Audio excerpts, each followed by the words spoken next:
The key stages in deploying an MSP the first time is to actually look at discovery. Where are we starting from? If you don't know where you're starting from, you can't define what your success looks like.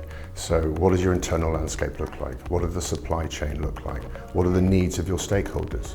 And they will be different based upon different departments you work with.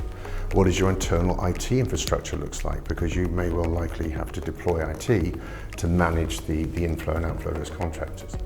The second stage is then start to look at how we're going to look about deploying that mechanism. You need to do an awful lot of work of integration. There could be technology integrations. What does the supply model look like? What kind of suppliers are you going to engage and what model does that look like? Is that direct sourcing? Is that managing a supply chain? And then thirdly, what does the long-term benefit look like? What are you actually trying to draw out in terms of value and where do you take that program? So that's all about adoption, engaging with stakeholders, making sure that they're fully aware of the value the program will bring in the short, the medium and the long term. So key to map things in the beginning. I often say, they say as carpenters, measure once, measure twice, cut once. It's the same thing. Do all that mapping, that will pay absolute dividends.